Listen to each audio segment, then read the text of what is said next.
Welcome back, Guardians. My name is Samlab, and today I'll be talking about the final shape, but more specifically sharing my thoughts with you in terms of what are my thoughts about the final shape. I will also condense some of my thoughts about the showcase. I believe the showcase was predominantly more or less the trailer, so I guess this is like the showcase and the lore examination of the trailer rolled into one. I always try to keep these concise, to the point, because for those of us who maybe don't have like 37 minutes or 40 minutes or 45 minutes or 50 minutes, I'm equally as excited as everybody else, but I think I've had a few days to digest and really pick out some of the things that I'm specifically excited for in this. So I have exactly 4 points, and I'll keep these as brief as possible without umming and ahhing. Also, I've noticed that I do that a lot in many of my videos, so I promise I will be more articulate and focused. So, on that note, the final shape. It is here. What is going on? So I'm going to borrow from the story, which is on Bungie's website, and it says, "The final shape looms, a nightmarish calcification of reality into the witness's twisted design. Embark upon a perilous journey into the heart of the Traveler. Rally the vanguard and end the war of light and darkness." So this is really interesting, and there is a shed ton of visuals. I will leave the trailer looping as I'm talking because there is just far too much for me to be stopping. If I stopped to analyze every single frame, I think this video would be 2 hours long in reality. This is a culmination of almost 10 years, so I'll keep this as brief as I can and to the point. My first point, I'm excited about the final shape. It's going to be great. It's going to be a whole lot of fun. There is a lot to break down here. One of the things that I want to point out right off the bat is the fact that the story on Bungie's webpage for Final Shape mentions calcification. And so for anybody who doesn't know what calcification is in reference to Destiny, it's kind of like condensed, a form of condensing. I think this is a very loose definition. I should have Googled before I started speaking, but calcification in the sense of, and I literally said calcification in the sense of, I'm going to use the word condensing because that's what pops to mind. You know, putting pressure on something, squashing it down to a final form. And I think this is where the whole idea of final shape comes from. It's not just a final shape as in, hey, here's a puzzle piece and I have a square and a triangle. You know, it's a little bit more, there's a little bit more forethought and planning that goes into it, and that's what the Witness is all about. This final, like when you take a lump of clay and you keep molding it until you find that final shape. Essentially, that's literally what you're searching for. If you are at a wheel or an artist that just molds clay with your hands, you're always searching for the right shape, that final shape, that whatever is gonna make you that sail. No pun intended.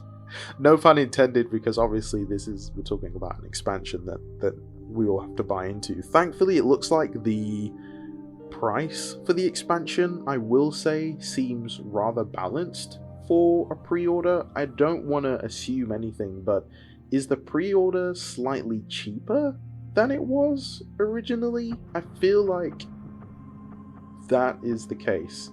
I could be wrong. I'm like scrolling to try and find prices.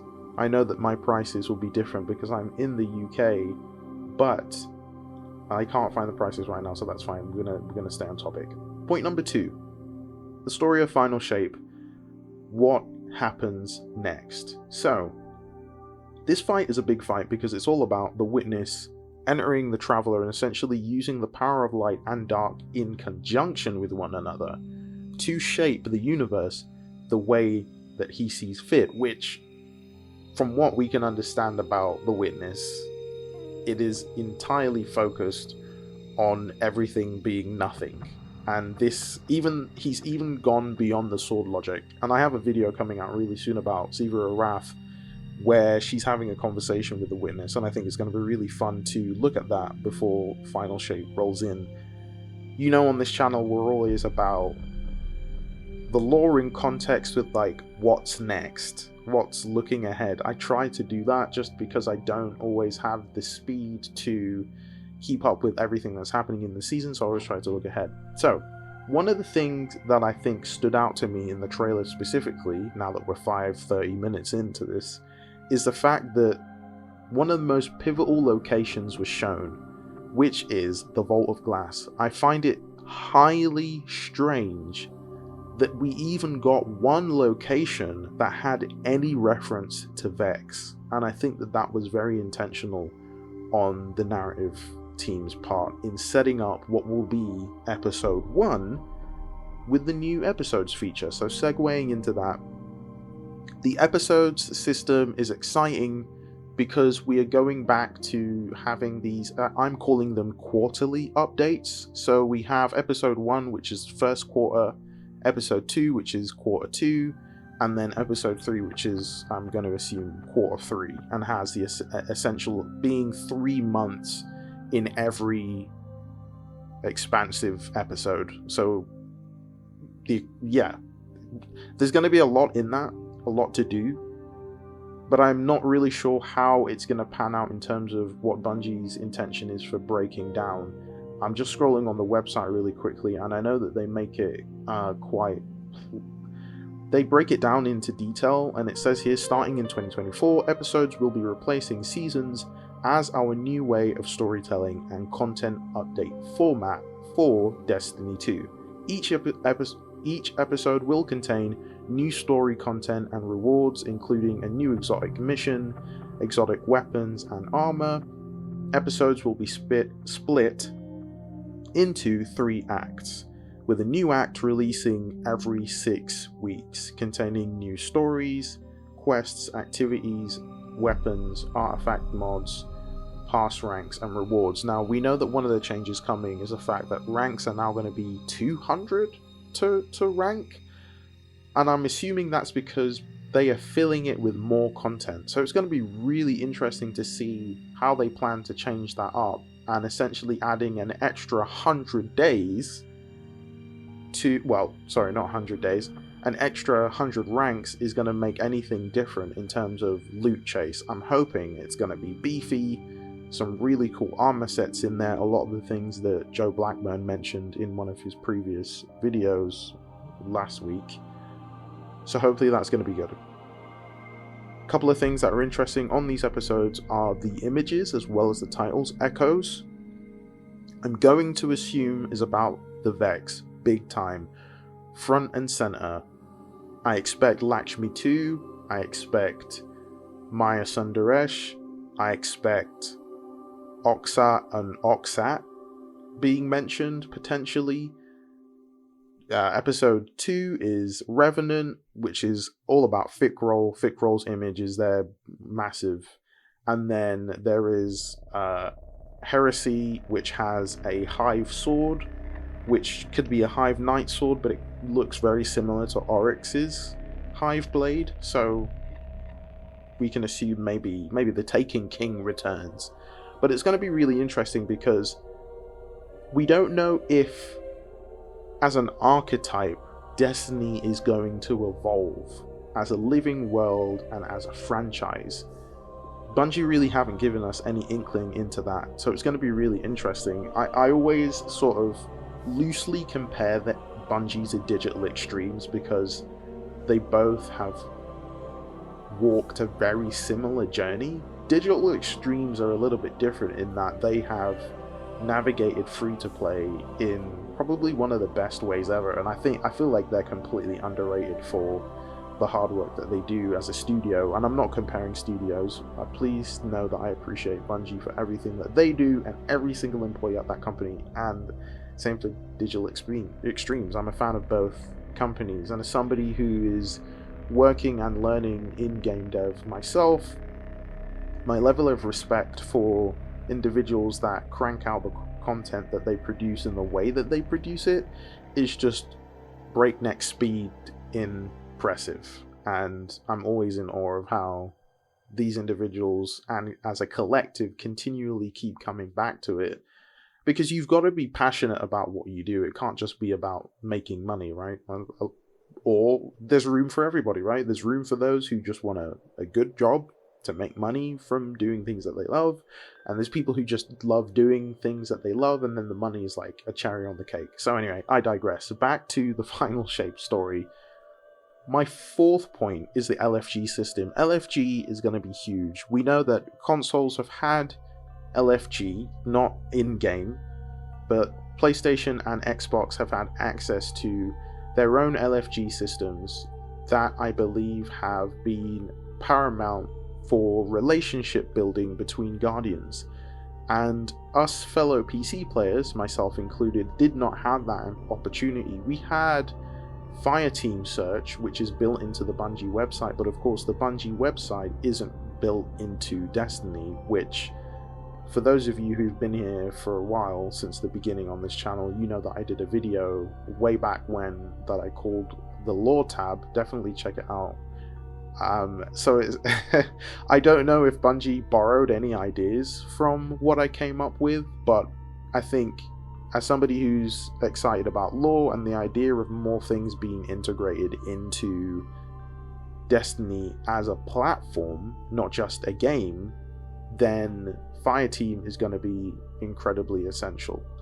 What I'm most interested to know is if going forward, how things will change. Now, from a lore standpoint, we have heard and seen referenced many times, including Elsie Bray and other Guardians have said this, that the end is the beginning.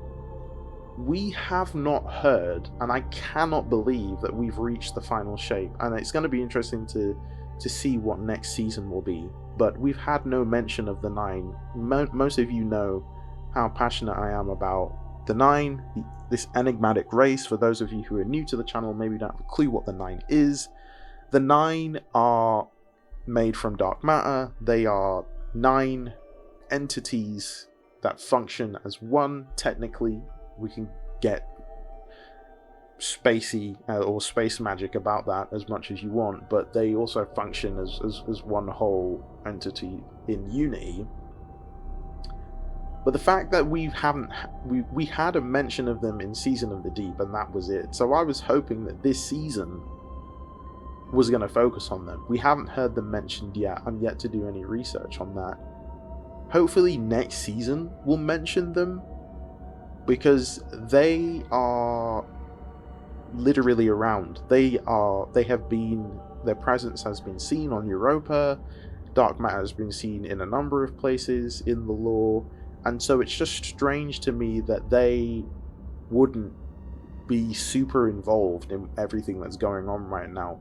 But given that that's the case, we don't know what's going to happen in Final Shape. We know that all our allies are coming into play. We didn't hear anything mentioned about the Cabal during the Final Shape. We didn't even get any Cabal being involved. So that's also going to be interesting to see what else happens in the solar system while we're jumping in and out of the Traveler, you know. And will the Traveler stick around as a playable location, or will we still get to the point where the Traveler essentially decays and potentially a new Tree of Silver Wings is birthed, because that's kind of how the life cycle goes. And we know that the Traveler left a Tree of Silver Wings on the Pyramid ship. So it's going to be interesting to see if there's any interaction between that Pyramid ship and what's happening with the Traveler, and the potential of a new seed of the Traveler being born. Will we get to hear more about where the Traveler came from? Are there any other Travelers? Will we be going outside of our universe? Because let's be real, the Sol system is a massive universe. Never mind just the fact that we have Earth, the Moon, Mars, Jupiter, Pluto, and all the other planets that orbit our Sun. Even within our universe, there are a ton of other planets, like the Jovian system, which belongs to the Nine. So I would love to see Destiny like push that final frontier and us get a little bit more Star Trek and start straying outside of the solar system. And perhaps that will happen depending on if we end up keeping the light and us as Guardians potentially undergoing some sort of paracausal power reset, in that maybe we lose access to the light in the traditional sense. I think that as a theme is risky, obviously, because we've grown up with Destiny for 7 years, wielding the light and then briefly the dark, and now we're moving potentially beyond that. I don't know. It's getting really murky. So, but it's going to be interesting to see how all those things pan out. The other thing that I find highly interesting is there is, and I know that Bife mentioned this as well, that there was a really weird image of, like, I guess I'm going to call it like a tunnel of arms. That's like the weirdest description I think anybody could ever use. But this tunnel of arms is like, I'm trying to find it on the website and I can't see it on the website, but it looks to me like every single individual that is the witness almost essentially being unraveled in this process of whatever is happening to the witness. Because in the teaser we get to see the witness's his eyes, but it looks like he's like become part of something else, and so he's just looking at us. He can't really do much, and so he's sending forces. So obviously we know that the raid will focus on the witness. According to Joe, a lot of the answers that we're expecting will come from this raid, but players don't necessarily have to do the raid. I will assume it's going to function the same way it did with the pyramid ship in Savathun's throne world. When the world's first raid team won, it unlocked a cutscene, and everybody who logged in the next day got to see that cutscene. I'm hoping that Guardians in general have a way to participate without also being in the raid. I think it would be cool to start seeing things like that happen from a development standpoint as Bungie explore their sandbox and it gets bigger and bigger. I think with the linear description of this new map being in a straight line, it's going to be interesting to see just how much they maximize on that and how many locations in the distance are digitally reachable, you know, because obviously you either increase the file size of the game or you decrease, and I'm a little concerned because we haven't had any details just yet, unless it's on Steam, and I'm gonna click on that whilst I'm still talking to you guys.